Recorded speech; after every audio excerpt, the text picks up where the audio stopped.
वजीर आजम इमरान खान ने कल पाकिस्तान के 2 करोड़ गरीब खानदानों के लिए पाकिस्तान की तारीख के सबसे बड़े वेलफेयर पैकेज का ऐलान किया था। आटा, घी और दालों पर 30% सब्सिडी देने की बात की गई थी, लेकिन आवाम को रिलीफ देने में अब तक वजीर आजम इमरान खान और उनकी हुकूमत का रिकॉर्ड कोई खास अच्छा नहीं रहा है। वजीर आजम जब आवाम को रिलीफ देने की कोशिश करते हैं, गरीब आवाम की तकलीफ और ज़्यादा बढ़ जाती है। वजीर आजम इमरान खान वजीर आजम बनने के बाद महंगाई बढ़ने के कई बार नोटिस ले चुके हैं, लेकिन इमरान खान जब नोटिस लेते हैं तो नोटिस ली हुई चीज़ों की कीमतें और ज़्यादा बढ़ जाती हैं। महंगाई के पीछे माफिया के होने की बात करते हैं, उसे लगाम डालने की बात करते हैं, तो खाने पीने की चीज़ें मिलना तो दूर, मार्केट से ही गायब हो जाती हैं। ज़ख़ीरा अंदोज़ों के खिलाफ कार्रवाई करते हैं तो हर चीज़ ब्लैक में मिलने लगती है, और हर बार की तरह इस बार भी वैसा ही हुआ जैसा पहले कई बार हो चुका है। यहाँ वजीर आजम ने सब्सिडी का ऐलान किया और पूरे मुल्क में आटा, घी, चीनी और दालों की कीमतें बढ़नी शुरू हो गईं। पेशावर में चीनी की कीमत इस वक्त 150 रुपए फी किलो पर पहुंच गई है। कोयटा में यही चीनी 140 और पंजाब में 130 रुपए फी किलो बिक रही है। घी तेल की कीमतों में भी 50-50 रुपए फी किलो का इजाफा कर दिया गया है। हुकूमत दावे कर रही है कि महंगाई और गुर्बत के एतबार से पाकिस्तान खित्ते के दीगर ममालिक से इस वक्त बेहतर पोजीशन में है। हुकूमत Ehsaas programme, shelter homes, health card scheme जैसे प्रोग्राम से आम आदमी को रिलीफ देने के लिए कोशिशें तो कर रही है, लेकिन रिकॉर्ड तोड़ महंगाई की वजह से आवाम की अक्सरियत इस वक्त मुश्किलात से दो चार है, और ये शदीद मुश्किलात हैं। और हुकूमत के तमाम आदादो शुमार और दावे इस वक्त बेनतीजा साबित हो रहे हैं, और हुकूमत जो भी कोशिश कर रही है उसका तरीक़ाकार भी इंतहाई मुश्किल है, और एक आम आदमी का इस पर अमल करना इससे भी ज़्यादा मुश्किल काम होगा। एक गरीब आदमी आटा, घी और दालों पर यह सब्सिडी कैसे ले सकता है? हुकूमत ने इसका तरीक़ाकार भी बता दिया है। कैसे, ये देखिए। यानी 30% सब्सिडी लेने के लिए सबसे पहले आपके पास 2 चीज़ें होना बहुत ज़रूरी हैं। एक तो स्मार्टफोन, और दूसरा आपकी माहाना आमदनी 31,000 से कम होनी चाहिए। लेकिन हमारे मुल्क में गरीब आवाम की अक्सरियत मजदूर तबका है, और मजदूर या रेडीबान की अक्सरियत के पास स्मार्टफोन नहीं होता, और जिसके पास स्मार्टफोन है भी तो वो इसके इस्तेमाल से लाइल्म भी हो सकता है। तो अगर किसी गरीब को इस सब्सिडी से फ़ायदा उठाना है तो उसे कम से कम 10 से 15 हज़ार रुपये का स्मार्टफोन ख़रीदना पड़ेगा। फिर यह साबित करना पड़ेगा कि वो इस सब्सिडी का अहल है भी या नहीं। और एक सवाल यहाँ पर यह भी पैदा होता है कि हुकूमत ने इस सब्सिडी का ऐलान 6 महीनों के लिए किया है, लेकिन इसको लेने के लिए जो तरीका बताया गया है उस पर अमल करने के लिए ही एक गरीब आदमी को महीनों लग सकते हैं। तो गरीब आवाम को टारगेटेड सब्सिडी देना बहरहाल हुकूमत का एक अच्छा फैसला है, लेकिन अगर हुकूमत कीमतों को कंट्रोल करने का बेहतर और मौसर निज़ाम बना ले तो महंगाई की सूरत हाल में बेहतरी लाई जा सकती है, और वो बेहतरी पूरे के पूरे आवाम के लिए हो सकती है। अब इस सूरत हाल में जो आवाम है, जो अपोजिशन जमातें हैं, वो तो हुकूमत पर तनकीद कर रही हैं, लेकिन जो हुकूमत की अपनी इत्तेहादी जमातें हैं, क्या वो भी आवाम के इस दर्द को, इस तकलीफ़ को महसूस करती हैं? और वक्तन फ़वक्तन मुख्तलिफ़ मौक़ों पर वो अपने एहतजाज, अपनी शिकायतें, अपने तहफ़्फ़ुज़ात हुकूमत के सामने रखते रहे हैं। इस वक्त भी क्या कोई तहफ़्फ़ुज़ात और कुछ शिकायतें उनके पास मौजूद हैं? इस पूरी सूरत हाल पर गुफ्तगू करते हैं। काफ़ी से सीनियर रहनुमा कामिल अली आगा साहब हमारे साथ मौजूद हैं। MQM पाकिस्तान से कमर नवीद जमील साहब भी हमारे साथ मौजूद होंगे। तो कामिल अली आगा साहब से गुफ्तगू का आगाज़ करते हैं। कामिल साहब, बहुत शुक्रिया प्रोग्राम के लिए, आपने वक्त निकाला। कामिल साहब, जितनी महंगाई बढ़ रही है, एक आम आदमी के लिए मुश्किल से मुश्किल तर हालात होते जा रहे हैं, ओवरऑल इस हुकूमत की 3.25 साल कारकर्दगी को आप और आपकी जमात किस तरह से देखती है? पहले तो ज़रा ये फरमाइएगा।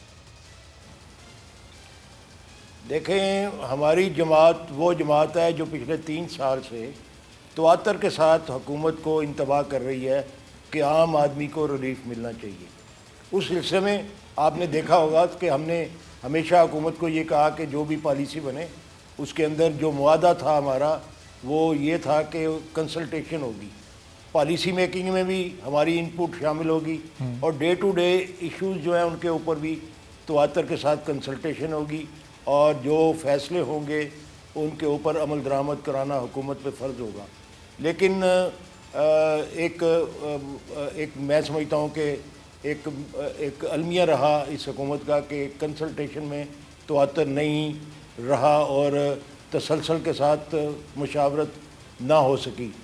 लेकिन मैं समझता हूँ कि अब कंसल्टेशन में कुछ बेहतरी आई, और हमारे साथ कुछ इश्यूज़ के ऊपर कंसल्टेशन शुरू की।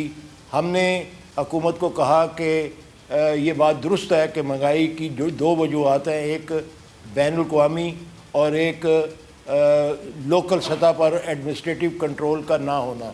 तो हमने कहा कि फिलफौर ये किया जाए कि एडमिनिस्ट्रेटिव कंट्रोल बेहतर किया जाए, मिसमैनेजमेंट और बैड गवर्नेंस का खात्मा किया जाए, ताकि कीमतों के अंदर तवाज़ुन आए और उसके अंदर एक बेहतरी आए, और जो एडमिनिस्ट्रेटिव कंट्रोल ना होने की वजह से बिला वजह की महंगाई, यानी आज मैंने सुना कि चीनी लाहौर में 140 रुपये मीडिया बता रहा है, क्या हालात हैं ऑन ग्राउंड ये भी पता चल जाएगा।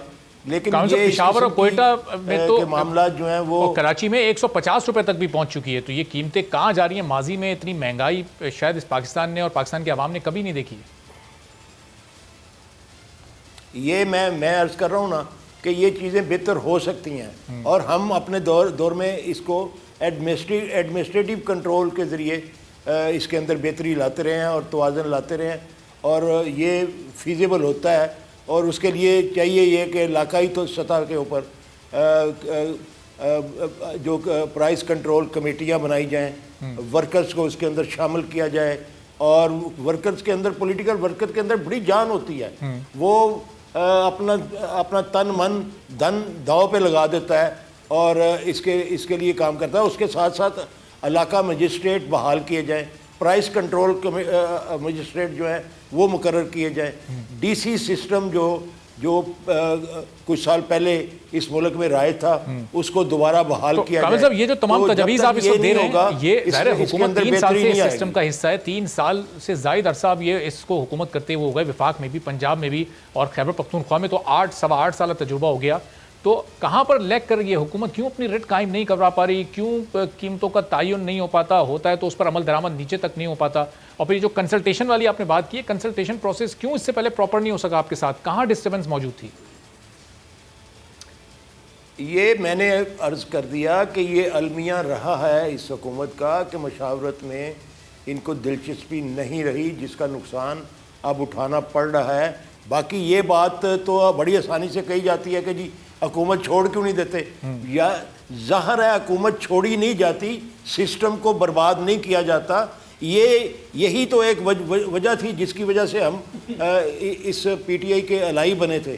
तो हम बीच दोराहे के इस सिस्टम को गिराना तो नहीं चाहेंगे, ना ही मैं समझता हूँ कि ऑपोजिशन गिराना चाहती है।